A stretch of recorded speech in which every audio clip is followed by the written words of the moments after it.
পুরোপুরি এডিট করার পর যদি ভিডিওটা ডিলিট হয়ে যায় তাহলে সেই দুঃখ কোথায় রাখি বলেন তো। আসসালামু আলাইকুম এভরিওয়ান, কেমন আছেন সবাই? আলহামদুলিল্লাহ বরাবরের মতো আমিও খুব ভালো আছি, আর আশা রাখছি আপনারাও খুবই ভালো আছেন। তো আজকে বানিয়েছিলাম নিতু রানীর নিতু বাবুর্চি পোর্টফোলিওর আপুর ডিজাইন করা একটা কেকের, পুরোপুরি একই রকম করিনি, একটু এদিক সেদিক করে করেছিলাম। তো আপুর ডিজাইন করা কেকগুলো তো আলহামদুলিল্লাহ আমার কাছে খুবই ভাল লাগে, এই জন্য আর কি অনেক দিন যাবত ডিজাইনটা ভাল লাগছিল। তো মাথায় রেখেছিলাম যে এরকম একটা ডিজাইন করব। তো আলহামদুলিল্লাহ এরকম একটা সুযোগ হয়েছে নিজের ডিজাইন মতো করার, একটা কেক বানানোর। তো বানিয়ে ফেললাম। তো আপুকে আমি নর্মালি নিতু রানী বলে থাকি, কারণ আমার কাছে মনে হয় যে উনি রানী। আসলে ওনার হাতে করা কেকগুলো এত ভাল লাগে, কি আর বলবো, আমার কাছে খুবই ভাল লাগে।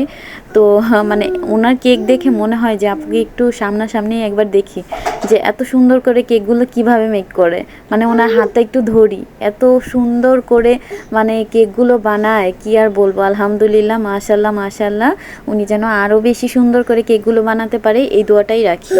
যাই হোক, আজকের কেকটা ছিল একটা চকলেট কেক। তো বরাবরের মতোই একটা কেক বেস নিয়ে নিলাম 1 পাউন্ডের। তারপর কেক বেসটাকে 3টা স্লাইসে ভাগ করে নিলাম। প্রতিটা স্লাইসে প্রথমে সুগার সিরাপ, তারপর হুইপ ক্রিম, তারপর গ্রেট করা চকলেট দিয়ে সুন্দর করে 3টা লেয়ারে কভার করে নিয়েছিলাম।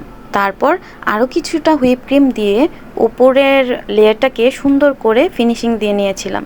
উপরের ফিনিশিংটা যদি সুন্দর না হয় উপরের লেয়ারের, তাহলে কিন্তু কেকটা দেখতে তেমন ভালো লাগে না।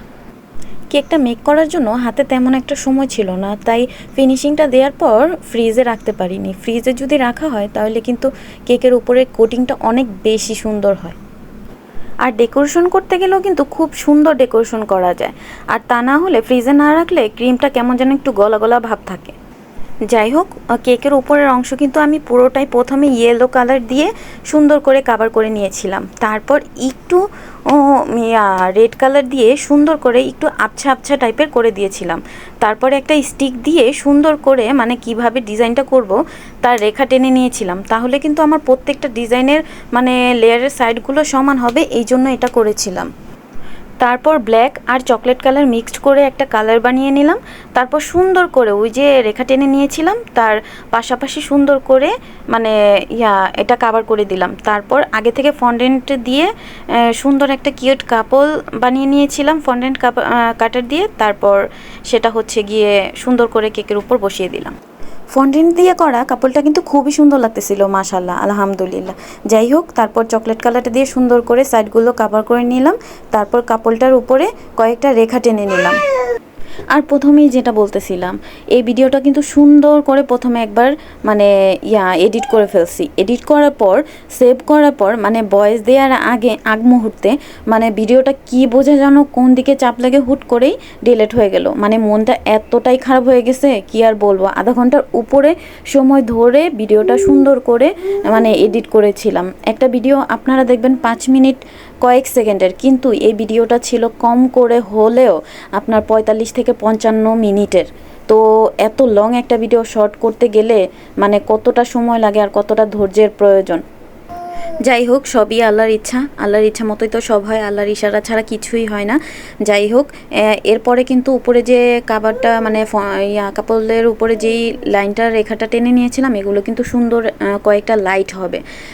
বিভিন্ন কালারের আমরা বিয়েবাড়িতে দেখি না লাইট, ওরকম লাইট করে দিব। তো নিচের অংশে আমি লাইটগুলো দেওয়ার আগেই একটা বর্ডার টেনে হ্যাপি বার্থডে ভাইয়া ভাবি লিখেছিলাম। এই লেখাটা লেখার সময় একটা ঘটনা ঘটেছিল। আমার ছোট পুচকুটা আমার পিছন দিক থেকে ঠেলতেছিল। লেখাটা কি একটা অবস্থা হয়েছে দেখেন, লেখাটা কিন্তু তেমন একটা সুন্দর হয়নি। আর এখনও ভয়েস দেওয়ার সময় উনিও ঠিক তেমনই করতেছে, শব্দ করতেছে। যাই হোক, আপনারা কিন্তু কিছু মনে করবেন না, ছোট বাচ্চা ঘরে থাকলে এরকম একটু একটু শব্দ হবেই। তো যাই হোক, এটা আপনারা একটু ক্ষমার দৃষ্টিতে দেখবেন। যাই হোক, লেখাটা কমপ্লিট করে এবার কাপড়দের উপরে লাইটগুলো দেওয়ার পালা। লাইটগুলো কিন্তু একটু ক্রিম কালার টাইপের ছিল আর রেড কালার ছিল। কমপ্লিট করার পর অনেক সুন্দর লাগতেছিল দেখতে। এই তো মোটামুটি কিন্তু কেকটা অনেকটাই কমপ্লিট। যাই হোক, পুরোপুরি কমপ্লিট হওয়ার পর আপনারা কিন্তু জানাবেন কেকটা কেমন হয়েছে। আমি কিন্তু আমার সাধ্যমতো চেষ্টা করেছিলাম কেকটা যেন দেখতে সুন্দর হয় আর টেস্টও যেন ভালো থাকে। আলহামদুলিল্লাহ কেকের রিভিউ খুব ভালো ছিল। তো আজকে এইটুকুই। সবাই ভালো থাকবেন, সুস্থ থাকবেন। সবাই সবার আত্মীয় স্বজন, পাড়া প্রতিবেশী এবং পরিবার নিয়ে খুব বেশি ভালো থাকবেন, এই দোয়াই রাখি। সবার জন্য রইল অনেক অনেক ভালোবাসা। আল্লাহ হাফিজ। আসসালামু আলাইকুম।